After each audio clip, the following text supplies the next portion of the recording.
오늘 이제 어느덧 이제 시리즈 2, 2021년 들어서 시리즈 2 시작한 일에 이제 3차가 되겠습니다. 그래서 5월 23일 제 3차 세미나를 시작하겠습니다. 오늘 발표자께서는 배정순 박사님이시고요.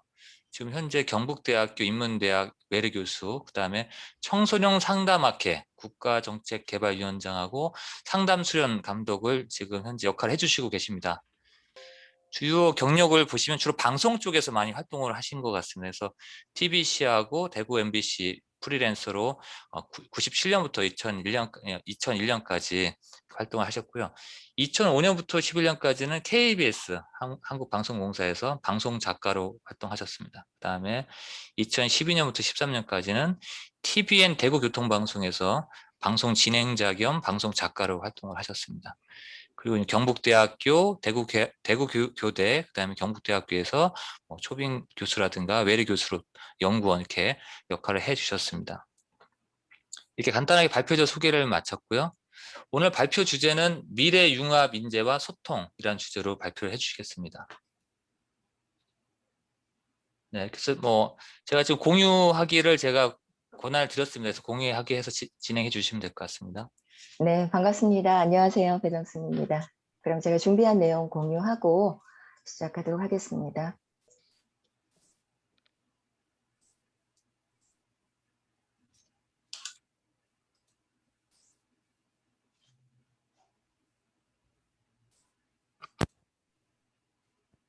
네, 화면 잘 보이시나요? 네, 잘 보입니다. 네, 좋습니다. 안 그래도 이제 박한호 교수님께 감사를 드리고요. 네, 여기에서 이제 발표하시는 분들, 이제 주제나 이런 부분들이 굉장히 또 어렵기도 하고 또 중요한 그런 부분들이기도 하더라고요. 그래서 어떻게 보면 오늘 주제는 우리 많은 박사님들이나 교수님들께서 들으시기에 굉장히 쉬운 그런 내용일 수도 있고요. 매일 어려운 것만 하다 보면 좀 머리에 쥐도 나고 힘들 때도 있잖아요. 그래서 오늘 시간은 조금 편하신 그런 시간으로 좀 생각을 해주시면 좋을 것 같습니다. 제가 그래도 이제 최대한 우리의 어떤 학회 분위기에 조금 맞춰봤어요. 그래서 미래 융합 인재와 소통이라는 제목을 한번 지어봤고요. 요즘 융합 인재 이런 얘기를 굉장히 많이 합니다. 근데 진짜 미래 인재들을 우리가 어떻게 키워야 되고, 저희도 대학에서 학생들 가르치면서 그 융합 인재로 키워라 이런 얘기도 많이 하는데요. 그에 앞서서 그러면 그러한 인재가 되기 전에 좀 준비해야 될 그런 것들이 뭐가 있을까 고민을 하다가 제가 이제 소통 이야기를 좀 시작을 해보려고 합니다. 여러분들 소통 잘하고 계신가요? 우리 노관택 박사님 어떠세요? 소통 좀 잘하고 계신가요? 소통이 제일 어려운 것 같습니다. 네, 우리 박한우 교수님은 어떠세요? 자녀분과 전달을 하죠. 소통보다는. 전달. 네, 아무튼 이게 소통이라고 하는 건 굉장히 중요하다 보니까 우리 시대에 소통이라고 하는 것이 사실은 큰 화두가 되기도 하는데 워낙 또 많이 얘기하다 보니까 좀 식상한 면이 없지 않아 있는 것 같습니다. 소통이라고 하는 것은 사물이 이제 막힘이 없이 잘 통하는 거 이런 상태를 우리가 소통이라고 하는데 영어로는 우리가 커뮤니케이션 한다고 합니다. 근데 이제 어원을 살펴보면 이제 커뮤니케어나 커뮤니스 이런 것들이 다 공유하다 이런 의미들을 가지고 있더라고요. 그래서 소통이라고 하는 것이 단순히 정보라든지 이야기를 주고받는 데 그치는 것이 아니라 이것들이 어떤 공유와 공감이 일어나는 그런 상태가 이제 소통이 아닐까 싶습니다. 그러니까 단순히 메시지를 주고받는 상태라는 거는 아닌 거죠. 그래서 일방적인 전달이 아닌 상호 이해가 동반되는 그런 상태를 의미합니다. 요즘 소통의 양이 굉장히 많이 늘어나고 있죠. 소통의 매체도 많이 늘어났습니다. 예전에 저희 어린 시절만 해도 전화라는 것도 사실은 많지 않았죠. 근데 지금은 손에 핸드폰을 다 들고 있고요. 인터넷이라든지 지금 이런 코로나 상황에서는 저희가 또 줌이라든지 웹엑스라든지 또 이런 걸 이용해서 저희가 소통을 하고 있습니다. 이렇게 소통의 양과 매체가 증가하니까 자연스럽게 이제 사람들의 소통의 욕구도 증가를 하고 있어요. 그런데 저희는 오히려 이제 진정한 소통이 줄어들었다. 뭐 소통의 빈곤 이런 이야기를 합니다. 그래서 대화 없는 가족들이 많이 늘어나고 있다라고 하는 거죠. 여러분들은 집에서 가족들과 어느 정도 대화를 하는지 한번 생각을 해보셨어요? 각자의 일상이 굉장히 바쁘다 보니까 가장 친밀한 관계를 유지해야 되는 그런 가족들 간에 저희가 대화를 충분히 하지 못하는 그런 경우들이 많이 생겨나고 있습니다. 그런데 이제 우리가 이제 소통에 대한 것을 좀 생각을 해볼 때 소통이 결국은 그 관계를 하는 것인데요. 그러면 우리 인간이란 존재는 왜 이렇게 소통이라고 하는 관계를 열망할까? 이거를 먼저 좀 생각을 해보시면 오히려 우리가 소통의 본질에 조금 더 가까이 갈 수 있지 않을까 하는 생각을 해봅니다. 왜 소통을 열망할까요? 제가 오늘은 질문을 좀 자꾸 하게 되는데, 전종국 교수님도 들어와 계시네요. 네. 소통을 인간이 왜 이렇게 열망할까 하는 거죠. 우리가 이제 사실은 조금 전에 제가 식사하셨어요? 이렇게 여쭤봤는데, 우리가 이제 배가 고프면 밥을 먹게 되죠. 그리고 잠이 오면 잠을 자야 되고요. 또 목이 마르면 물을 마셔야 됩니다. 이런 것을 우리가 인간의 기본적인 욕구라고 하죠. 그래서 기본적인 욕구라는 것은 충분히 충족이 돼야 우리가 이제 생존을 할 수가 있는 건데요.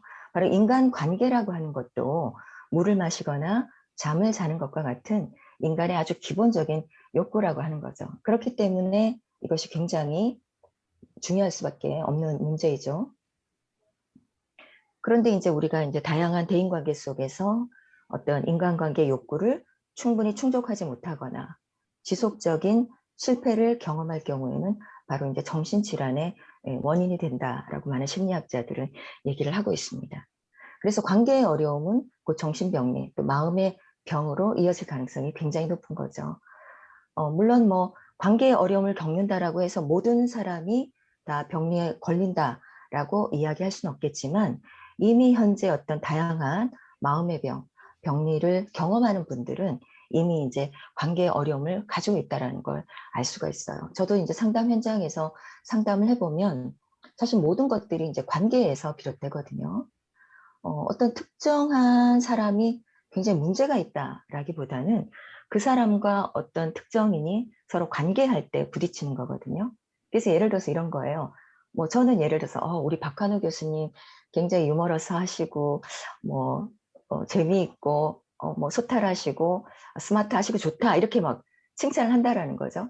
근데 예를 들어서 어떤 다른 분은 그 사람 말이야. 아유, 못 쓰겠어. 그 사람 이런 문제도 있고, 이렇게 부정적으로 얘기하는 사람이 있을 수도 있다라는 거죠. 그래서 특정하게 어떤 사람이 절대적으로 나쁘다거나 절대적으로 좋은 것이 아니라 결국은 A와 B라는 그 사람 간의 관계 속에서 많은 문제들이 갈등이 생기고 문제가 생기는 거죠.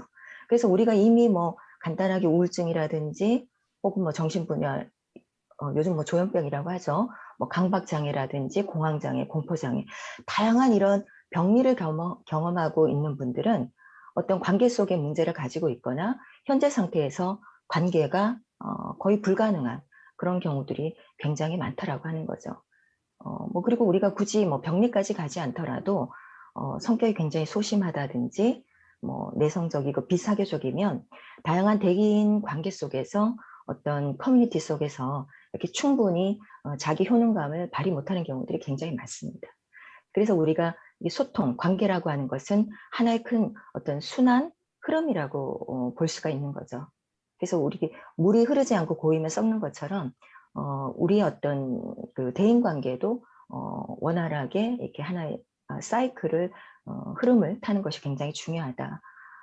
그래서 여기에 어떤 문제가 생겼을 경우에 바로 질병이 생긴다라는 걸 알 수가 있죠. 그래서 마음뿐만 아니라 우리의 육체도 마찬가지잖아요. 요즘 뭐 순환기계 질병들 굉장히 많이 앓고 있죠. 뭐 고혈압, 당뇨병부터 시작해서 뭐 콜레스테롤이나 뭐 이런 것들도 사실은 결국은 우리 체내에서 어떤 자율적으로 잘 이렇게 돌아가야 되는 그런 흐름들에 여러 가지 이제 장애나 문제들이 생길 경우에 결국은 그것이 이제 질병을 유발을 하게 되는 거죠. 그래서 몸뿐만 아니라 마음 모든 것들이 결국은 하나의 거대한 흐름이다. 그래서 이런 흐름을 굉장히 중요하게 생각을 해야 되겠습니다. 우리가 살아가다 보면 이렇게 좀 미해결된 감정이라고 해야 될까요? 뭐 그런 것들이 생길 수가 있죠. 또 뭐 크고 작은 트라우마를 경험하기도 하고요. 사실은 트라우마 자체는 꼭 병이다라고 할 수는 없을 것 같아요. 예, 개인적인 또 환경이 조금 다를 수도 있고요. 그렇지만 어떤 특정한 어떤 정신적인 충격들이 자신이 충분히 감당할 수 있는 그런 한계를 넘어섰을 경우에 그걸 우리가 트라우마라고 할 수가 있겠죠.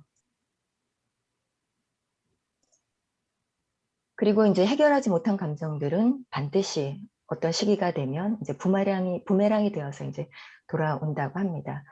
그래서 우리가 어떤 감정적인 불편함, 상처 이런 것들은 그때그때 사실은 해소하는 게 좋은데 일종의 하지 않은 숙제. 이게 무슨 얘기냐면 여러분들이 예전에 학창 시절 생각하시면 자기 여기 들어와 계신 분들은 모두 박사님들이 되셨고 공부에 일가견이 있는 분들이라서 숙제를 다 제때 하지 않았겠나 하는 생각은 드는데요. 그래도 가끔 우리가 조금 이렇게 숙제하지 않고 놀아본 경험 혹시 있으신지 모르겠습니다. 그럴 때 이게 놀다 보면 문득 참 그거 해야 되는데 하면서 생각이 떠오르잖아요. 숙제 생각이. 그런 것처럼 우리 이제 삶 속에서도 그런 미해결된 감정들은 불쑥불쑥 자신을 괴롭히기도 하고 다양한 대인관계 속에서 여러 가지 어려움을 경험하게 만드는 그런 요인이 될 수가 있다라고 하는 거죠. 그리고 우리가 이제 몸에 상처가 나면 출혈이 생기잖아요. 그런 거와 마찬가지로 감정도 일종의 출혈 상황이 발생할 수 있거든요. 그런데 이제 그런 것들을 제대로 케어하지 못했을 경우에 어떤 지속되는 어떤 스트레스 이런 것들은 결국은 하나의 공격성이나 폭력성으로 나타날 수도 있고요. 이런 어떤 공격성이나 폭력성이 타인이 아니라 자신에게 나타날 경우에는 최악의 경우에 뭐 자살에 이르기도 하죠. 뭐 그 외에도 다양한 어떤 범죄라든지 갈등 상황을 이제 유발을 하게 되는 거죠. 그래서 감정은 스프링하고 똑같다고 보시면 돼요. 그래서 스프링이 작을 때는 저희가 살짝만 눌러도 어때요? 네, 조절이 잘 되잖아요. 그런데 이제 스프링이 커지면 커질수록 이 누르는 힘, 우리가 인내하는 힘도 굉장히 많이 필요하고요. 또 누르는 힘이 강하면 강할수록 일정 수준이 지나면 내가 더 이상 이것을 감당할 수 없는 그런 수준에 이를 수도 있거든요. 그럴 때는 이 튀어오르는 반동은 눌렀던 힘에 비례해서 훨씬 더 강력할 수가 있다고 하는 거죠. 그래서 뭐 그런 사람들 있잖아요. 저 사람 법 없이도 살 사람인데 저 사람이 어떻게 저런 행동을 했지? 라고 할 때 평상시에 이것을 해소하지 못하고 지속적으로 억압을 했을 경우에 한번 튀어오를 때 이렇게 굉장히 바람직하지 않은 그런 방향으로 이제 표출이 될 수도 있는 거죠. 그래서 이제 오늘 제가 하는 내용들도 이런 감정들을 그럼 우리가 어떻게 좀 잘 살펴보고 또 조절할 것이냐 하는 그런 방법들을 좀 얘기를 해 보도록 하겠습니다. 그래서 아무튼 인간의 기본적인 욕구라고 하는 이 소통의 욕구, 이 관계 맺음은 우리가 다양한 커뮤니케이션, 소통을 통해서 이루어지죠. 그래서 소통의 부재가 결국은 개인 병리로 이어지고 이런 개인 병리가 모이면 결국은 사회 병리로까지 확대될 수 있다라고 봅니다. 저는 최근에 이제 우리나라에서 벌어지고 있는 다양한 어떤 부조리의 상황이라든지 높은 자살률, 또 범죄, 어떤 극심한 갈등 이런 상황들이 결국 이런 것과 이제 무관하지 않다고 보거든요. 뭐 사실 저는 아직도 이제 그 기억이 많이 나는데 제가 이제 초등학교 때 우리나라가 70몇 년도인가 그 100억 불 수출 달성을 한 적이 있었어요. 그래서 광화문 광장에 이제 막 색종이를 날리고 온 나라가 이제 그렇게 경축을 했었던 때가 있습니다. 근데 지금은 그건 아무것도 아니잖아요. 그만큼 한국이 뭐 원더풀 코리아라고 할 만큼 정말 압축 성장을 했는데 그러다 보니까 어떤 한국인의 어떤 삶의 질적인 부분은 경제 성장과 동반해서 그렇게 나란하게 균형을 맞춰서 성장하지는 못한 것 같아요. 그래서 국민들이 느끼고 있는 어떤 삶의 만족도라든지 안정감, 행복감 이런 것들은 경제 성장에 비교하면 그만큼 올라와 있지 못한 것 같아요. 그래서 한국이 경제적으로도 압축 성장한 것처럼 어떤 심리적인 부분의 어떤 병리들도 압축해서 지금 경험을 하고 치열하게 지금 이걸 견뎌내고 있는 게 아닌가 저는 좀 그런 생각을 하거든요. 그래도 이제 조금 우리 한국은 어쨌든 놀라운 경제 성장도 이루었던 만큼 한국민들의 어떤 많은 그 자질들이 있으니까요. 이런 상황을 좀 빠르게 개선해 나가지 않을까 하는 그런 기대도 저는 해봅니다. 지금 저희가 이제 계속 이제 커뮤니케이션 소통 이야기를 좀 하고 있어요. 우리가 관계 맺을 때 굉장히 중요한 부분이니까요. 그런데 이제 그 알버트 메라비언이 이제 사일런트 메시지에서 하는 이야기를 보면 우리가 대인 소통에서 대부분 이제 언어를 통해서 소통을 하죠. 근데 언어는 이 소통 효과에서 7%밖에 차지하지 않는다고 하는 거죠. 그 외에 뭐 목소리라든지 발음, 억양 이런 청각 요소가 38%, 그리고 표정, 용모, 제스처 이런 태도가 55%를 차지한다고 합니다. 그러면 이제 합쳐보면 청각 요소, 시각 요소, 비언어적인 메시지가 93%에 달하죠. 그럼 사실은 우리가 뭐 학교 가서 시험 쳐서 93점은 사실은 A 학점이잖아요. 소통에 있어서 참 잘했어요 라고 하는 것은 사실은 이 언어 메시지가 아니라 사실은 비언어적인 메시지가 훨씬 더 많은 이제 영향을 미친다는 걸 알 수가 있죠. 그래서 우리가 누군가와 소통을 했는데 뭐 1시간 동안 열심히 그 사람하고 대화를 나눴어요. 뭐 예를 들어서 배우자와 네, 안방에서 우리 가족의 미래에 대해서 뭐 자녀 교육에 대해서 열심히 이야기를 하고 안방문을 탁 닫고 나오면서 배우자가 보통 그런 말을 많이 하죠. 당신하고는 네, 뭐가 안 된다고 할까요? 네, 대화가 안 돼, 커뮤니케이션이 안 돼, 뭐 이런 이야기를 우리가 할 때도 있습니다. 네, 그게 결국은 우리가 아무리 1시간 동안 언어적인 메시지를 소통을 했지만 결국은 그 사람의 태도, 눈빛, 모든 것들이 아이, 너의 얘기 듣기 싫어. 네 말이 틀렸어. 라는 메시지를 계속해서 주고 있는 거죠. 예. 그래서 사람들이 어떻게 하면 말을 좀 잘해서 사람들하고 뭐 소통을 잘할까, 뭐 말을 배우는 학원도 있지 않습니까? 예. 그런데 사실은 말 자체가 아니라 언어가 아니라 비언어적인 메시지가 훨씬 더 대인 소통에서 많은 영향을 미친다고 하는 거죠.